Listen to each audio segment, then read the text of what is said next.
প্রথমে একটা মিক্সিং বলে নিয়ে নিচ্ছি 1 কাপ ময়দা, 1/3 কাপ গুঁড়া দুধ। এটা দেওয়ার কারণে কেকটা অনেক টেস্টি হয়। লবণ দিয়ে দিলাম পরিমাণ মতো, বেকিং সোডা দিয়ে দিব 1/4 টিস্পুন, বেকিং পাউডার 1 টিস্পুন। এখন এগুলো ভালো করে মিশিয়ে নিতে হবে। মিশানো হয়ে গেলেই সাথে সাথে ছেঁকে নিতে হবে, কারণ কেকের মধ্যে যাতে কোনো দানাদার ভাব না থাকে, কেকটা যেন স্পঞ্জ অ্যান্ড বাউন্সি হয়। এখন এগুলোকেও নেড়ে চেড়ে মিশিয়ে নিব। এটাকে একটা সাইডে রেখে দিয়ে এখন আমরা কেকের ফোম করে নিব। তার জন্য এখানে দিয়ে দিচ্ছি 7টা ডিম। একে একে আমি সবগুলা ডিম ভেঙে নিচ্ছি। এখন ডিমের কুসুমগুলো আলাদা করে নিব। শুধু ডিমের সাদা অংশটাকে আমি ফোম করে নিব। তার জন্য দিয়ে দিচ্ছি ভিনেগার আধা টিস্পুন। ভিনেগার দেওয়ার কারণে ফোমটা জলদি হবে। আমার বিটারের স্পিড আছে 5 পর্যন্ত। আমি মাঝ বরাবর রেখে এটাকে করে নিব। আপনারা আপনাদের বিটারের স্পিড বুঝে করে নেবেন। এখন চিনি দিয়ে দিতে হবে 1 কাপ, আরও 1/4 কাপ। আমি পুরোটা চিনি একেবারেই দিব না, একটু একটু করে দিয়ে আমি ফোমটা করে নিব। একেবারে দিলে চিনিটা পানি ছেড়ে দিবে, সহজে ফোম হতে চাইবে না।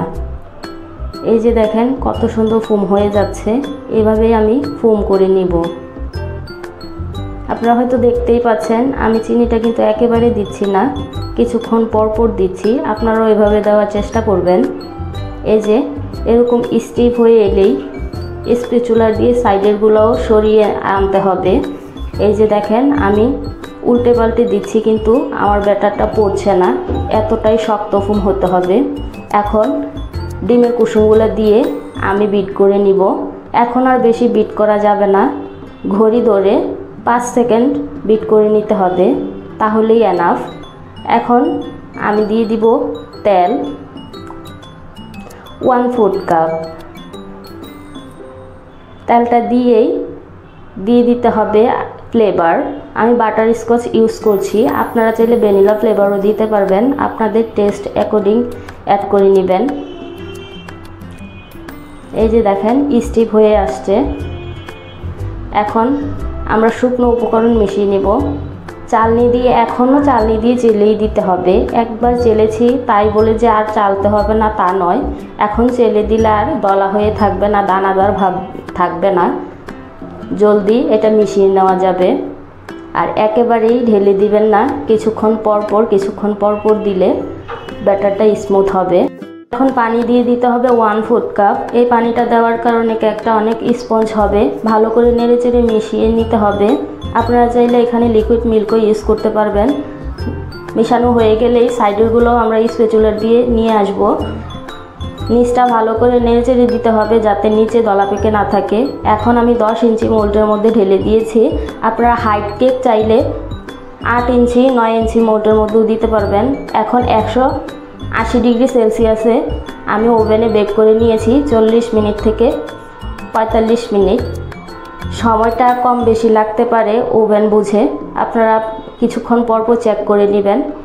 এখন আমি ঠান্ডা হয়ে এলেই সাইড থেকে ছুরি দিয়ে ছাড়িয়ে নিলাম। গরম থাকা অবস্থায় এটা চেষ্টা করবেন না, তাহলে কেকটা ভেঙে যাওয়ার সম্ভাবনা থাকবে। এই যে আপনারা দেখতে পাচ্ছেন অনেক স্পঞ্জ হয়েছে, দেখতেও অনেক সুন্দর হয়েছে। এই যে আমি আপনাকে নিচ দিয়েও দেখিয়ে দিচ্ছি।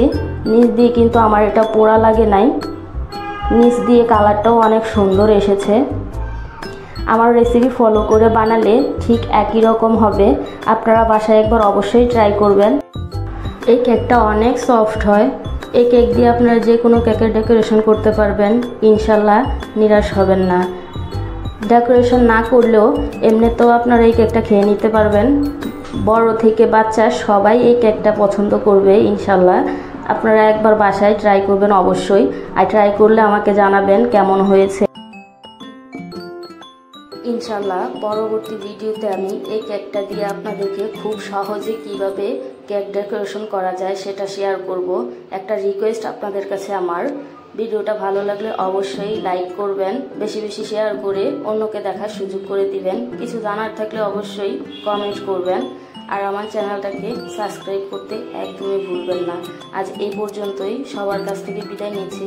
আল্লাহ হাফেজ।